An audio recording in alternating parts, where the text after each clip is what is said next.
Hello and welcome back, Funkoverse fans, for another tier list where we pick a couple characters out of the set and we go over their abilities, their traits, and their defense, throw them in a tier list and give them a rank.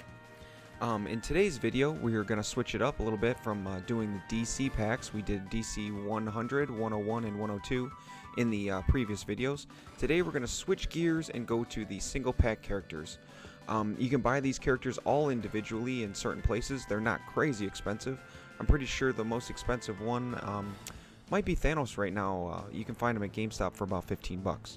But we're going to take a look at these single pack characters, throw them in a tier list, and give my opinions about how good I feel these characters are. So let's take a look at what we have today. We have Aggretsuko, Darkwing Duck, Kool-aid Man, and Thanos. Like I said, all of these can be purchased in individual packs, and none of them come with a map.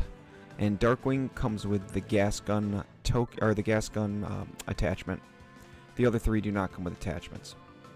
So let's take a look at our first character we have here. Is a red-yellow named Aggretsuko. Aggretsuko's trait is when Aggretsuko does a basic action, place your rage token on the 2 of your cooldown track, or shift it up 2 on your cooldown track. Aggretsuko's rage is equal to the number where your rage token is on the cooldown track. Okay, so Aggretsuko gets this cool rage token with her pack, and this thing right here moves up 2 anytime you do any basic action. So if you move 1, 2, you move the token up 2.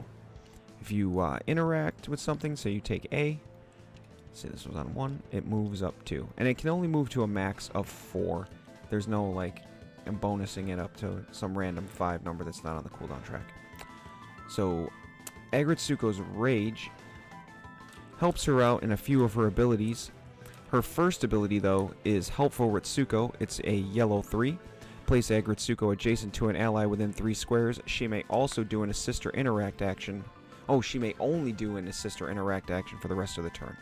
Okay, so it kind of limits your second action if you use the Helpful Ritsuko. So say Darkwing was your ally. Let's say he's over here. You don't even have to be able to see Darkwing in order to use your yellow 3 to move her adjacent. Now, if he was down, she could help him up, but there's not really much else she can do. Maybe Darkwing is over here, and we need to move from here to here in order to use my second action to take A before somebody comes and steals it. There's a couple of ways you can use this Helpful Ritsuko move. It's not a move to where if you end adjacent, say he was T-Rex, T-Rex's trait would go off. It's not it's not a move next to, it's a place next to. So that's big. Place is a big keyword in this game. It gets around a lot of things that other characters may do. Alright, let's take a look at her second ability. It is In Your Face. Move a number of squares equal to your rage towards a rival you can see, and then challenge 2. This is a crazy move. I think this might be her best move. Being able to move and challenge is very good. The rage token sets up where the number of spaces you can move. So say you've done a basic action, 1, 2, and your rage token moves up to 3. If a rival is over here, you can move up to 3 squares if you have the red token. If you spend it, you can move 3 squares and then challenge a rival, which is huge. You can move and attack, and it could even set you up if you haven't done anything your first turn. Say you've moved twice your previous turn, the token comes down on your track at the end of the round. So you would have 3. You could spend In Your Face to move up, attack, and set yourself up for maybe a rage, which is her third ability we'll look at, or just a basic attack to try to knock somebody out. Being able to challenge twice in one turn to try to knock somebody out before they can stand up is very big. So I would say In Your Face is an awesome setup move. It's definitely one of the top tier moves in the game. Let's look at her third ability. It is Rage. Rage is a 1 red, which is super cheap. You don't see many moves being one of anything, let alone being a challenge for 1. This challenge is a 1 plus the number where your rage token is. So you start with 1 1 challenge dice, and then if your token's on 3, then you get 3 bonus, so it'd be 4. If it's up here, then it's a big challenge 5 for 1 red. That's crazy to think about, setting that up to where you might move towards somebody who is down and then getting that 5 dice challenge for the knockout. 5 dice is 1 less than Voldemort. If you set it up right, it costs 1. It costs 1. It's way cheaper. Aggretsuko, I think, is amazing. She's a great character to have if you're looking for maybe a frontline just battler, or somebody who is just has good movement, and she can help you out. She's got both help and attack. Aggretsuko is one of my favorite characters. Let's take a look at our second character here. It's Darkwing Duck. He is gray-blue. His trait allows him, if no rival can see him, place him adjacent to a rival that's within 3 squares. So Darkwing Duck also doesn't have to see anybody to move adjacent to a rival who cannot see him. So if you're here and here, Darkwing is seen, so he cannot use his trait. But if you're here and here, Darkwing can appear over here. Pretty much adjacency gives you 5 squares almost. So 1, 2, 3. She's within 3. If I go over to this side, that would technically be 1, 2, 3, 4, 5 squares. So 5 square movement off a trait, not costing you an ability or a turn, is absolutely amazing. I think his trait is probably the best thing about him. His first ability is Let's Get Dangerous, which is a challenge 3. Roll 1 extra dice if there are 2 or more adjacent rivals. So if Darkwing Duck is battling Kool-aid Man and Aggretsuko, and he ends up here and he's challenging one of them, he gets to roll an extra dice just because he has 2 adjacent. It's kind of like Batman's trait, where if you're adjacent to 2 or more rivals, you get 1 extra defense. In this case, he gets 1 extra dice on the attack. His second ability is a blue 3. It's Daring Duck of Mystery. Move 3, then if Darkwing started this action adjacent to a rival, do an assist or interact. So you really want to set this move up to where if Aggretsuko is your rival, you want to be able to put yourself in a place where you're adjacent, and then you can spend the blue token to maybe go 1, 2, 3, move around the corner and pick this up in 1 turn. So you're moving and interacting, or moving and assisting in 1 turn. I mean, without the adjacent to a rival part of the move, you still can move 3 for the blue 3, but the 1 extra space might not be worth it for a 3 blue. That's pretty expensive.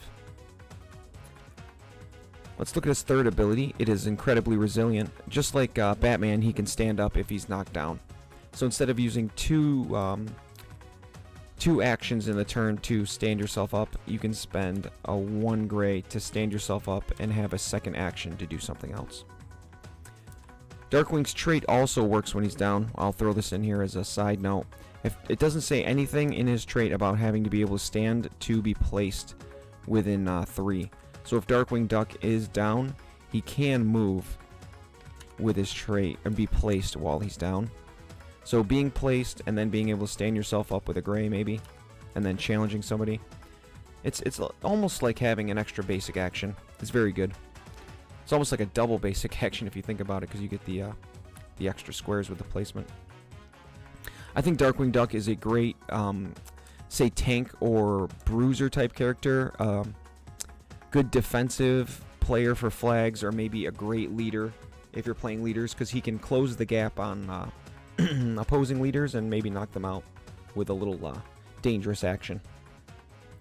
Our third character in this tier list to look at is Kool-aid Man. He's blue-red. He has a defense of 2. And Kool-aid Man is cool because he can move through walls, and when he moves through walls, you place these rubble tokens. So Kool-aid Man is good on a map like this, Arkham Asylum, where there are a lot of walls. Walls are outlined by the double blue. If it goes around double blue, it's a wall. So if you move through a wall with Kool-aid Man, you get these cool rubble tokens that come in the pack, and they bust down walls, letting anybody go through the wall after him. So even if it's a rival or a friend, they can go through the broken wall. That's his trait. I mean, his trait is pretty good. It's amazing on maps with walls like this, or the Golden Girls apartment. But he can't go through obstructions like this square here.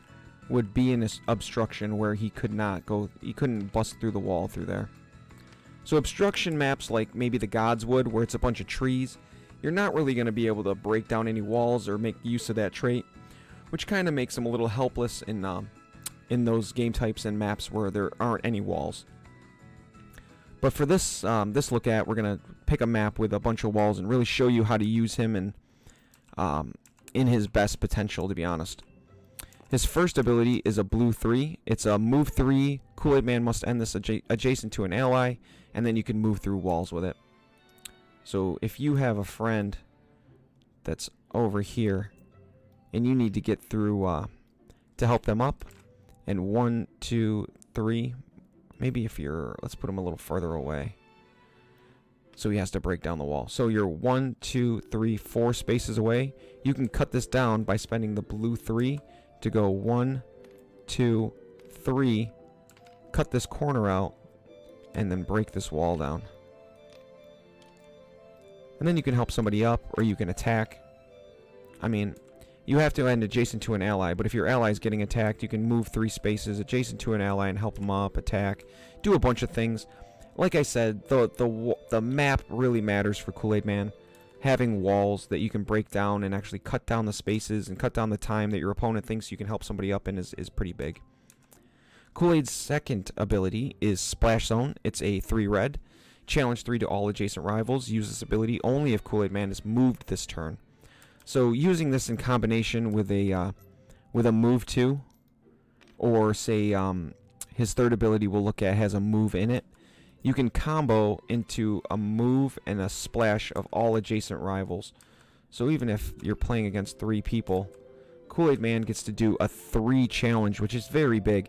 I think this is his best move. If you can combo this correctly, a challenge 3 AoE type attack is very good. There's not many people who can do AoE damage, let alone a 3 challenge in that.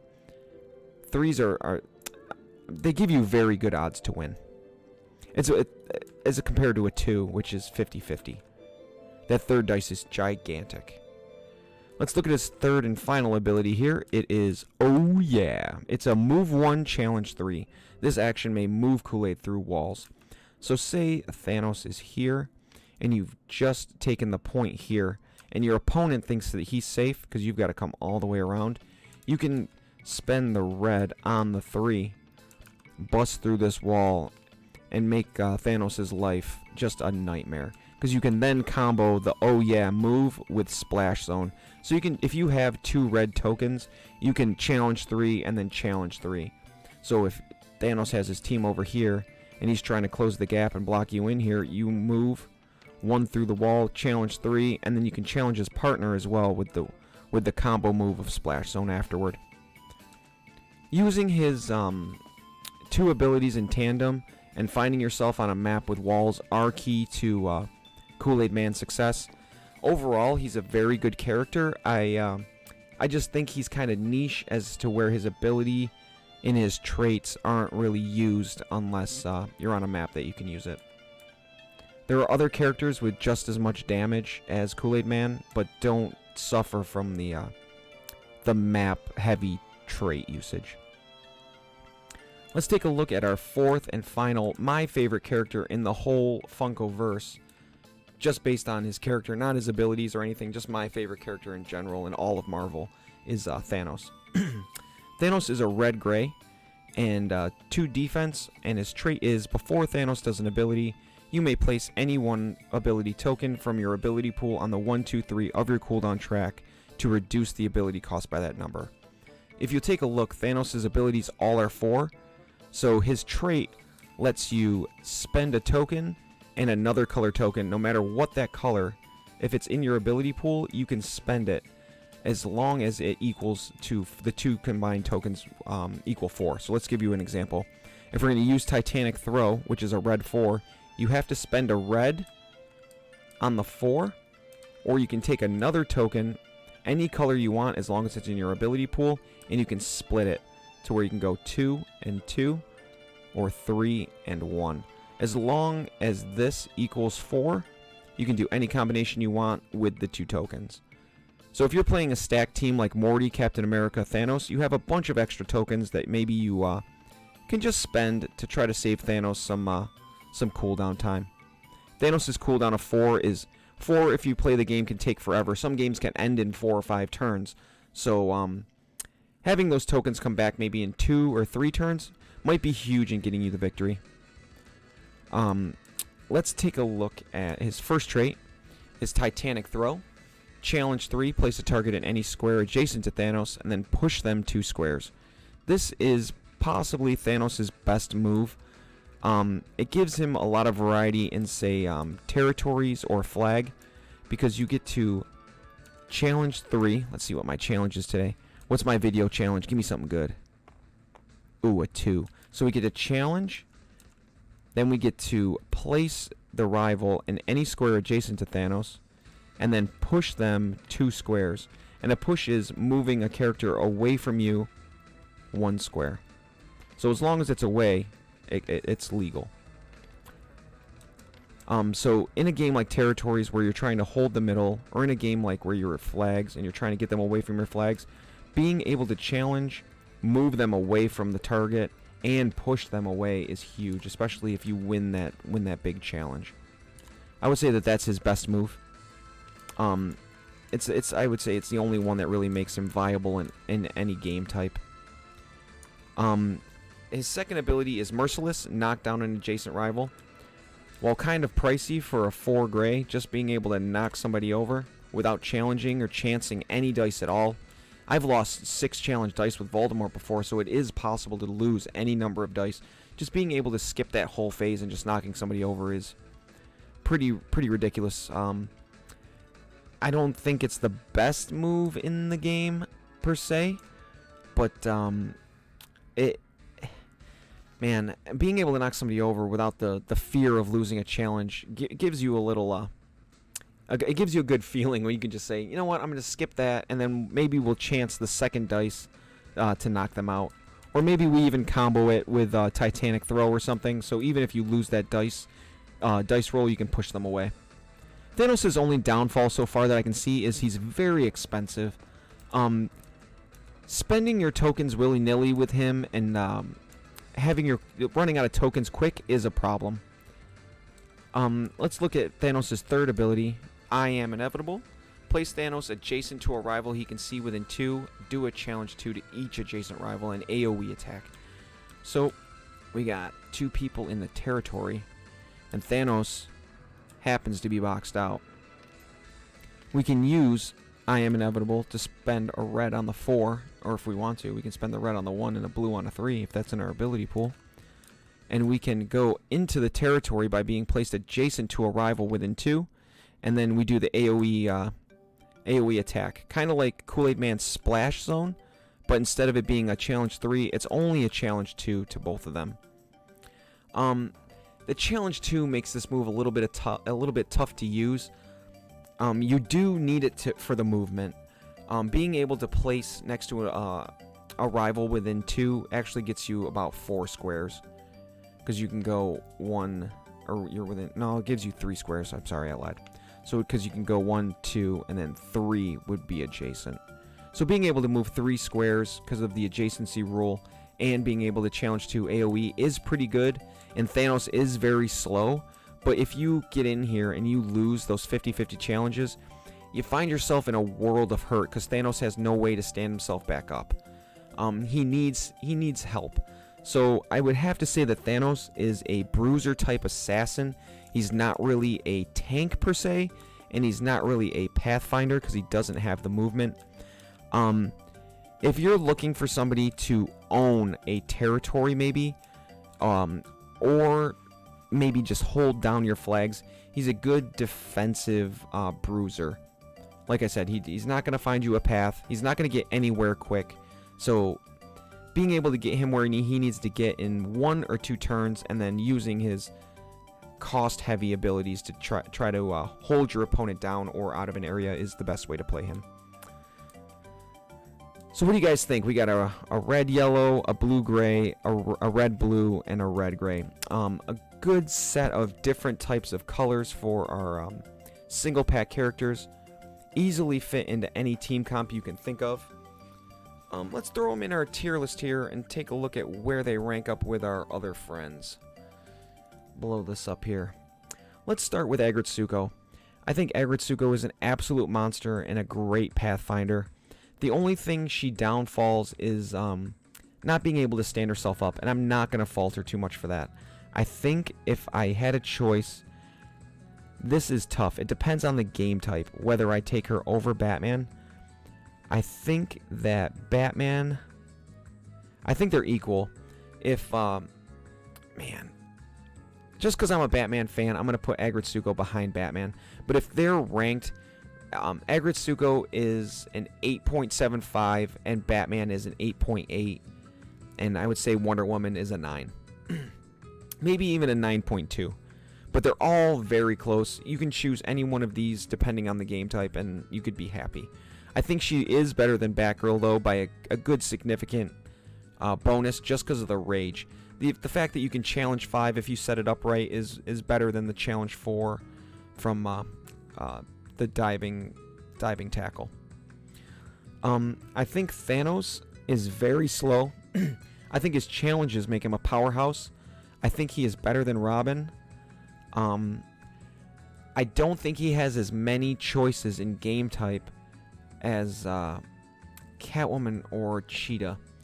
I think Catwoman is better in flags, and she can be a leader's killer. I think she lacks in territories, but she's also good in control as well as Cheetah. I think they're both good in more game types, to where Thanos, you really want Thanos in territories. If you have to take him in flags, you take him in flags, but there are other choices that are better. Alright, let's Kool-aid Man. I think Kool-aid Man is a step above Thanos. I think he's a powerhouse. I think on the right map, he's absolutely amazing. I think he's a higher tier if you play on a map with a wall, but since you're looking for a map and a game type to try to get him into his niche and fit him into a role where he can succeed, I think it kind of rates him a little lower. I think his abilities are absolutely amazing. AoE challenge 3 and a move 1 challenge 3 and a move 3 through a wall is great. But like I said, trying to find, he's definitely map specific. So if you're playing with friends and you pick map and game type first and you see that you're on a wall map, you definitely want Kool-aid Man. But if you're picking blind and map and game type aren't available for you and you're just picking teams, you're probably not going to want to pick Kool-aid Man, just because if you do have him, he might be at a disadvantage on a map that might not have walls. Our fourth and final character is Darkwing. Darkwing is absolutely ridiculous. I think Darkwing is better than Batman. It's tough to say. If you want a move and assist character type leader, then you take Darkwing. If you want a move and attack type leader, you want to take Wonder Woman. I think Wonder Woman has both assist and attack, so that's what edges him out over Darkwing. I think, like I said earlier, if this is a 9, this is a 9.1, this is a 9.2. It really depends on what you're looking for and what you already have on your team. Red, yellow, or blue, gray. It gives you a whole bunch of options when you have both these characters in the game. If you're trying to team build, then you have plenty of options, even if you're going to go, if you're looking for a little bit more red, blue. I have a hard time placing Thanos down here. Tell me what you guys think in the comments. Do you think Thanos is that bad? Do you think he's below Kool-Aid and Cheetah? I hope you guys enjoyed the video. I have a Twitch. If you guys haven't gone over there yet, come over to twitch.tv/yourbuddyjd. We play this game Tuesday, Thursday, Saturday at 9 p.m. Eastern Time. Come and say hi. Like and subscribe this video. Go to my Thanos unboxing video. Tell me what your favorite Infinity Gem is and enter yourself in a Thanos giveaway. We're 10 subs away from giving that Thanos expansion away. Like always, lucky rolling. I'll see you in the next video. I'll see you on stream. I hope you guys love Funkoverse as much as I do. And I'll see you guys in the next video.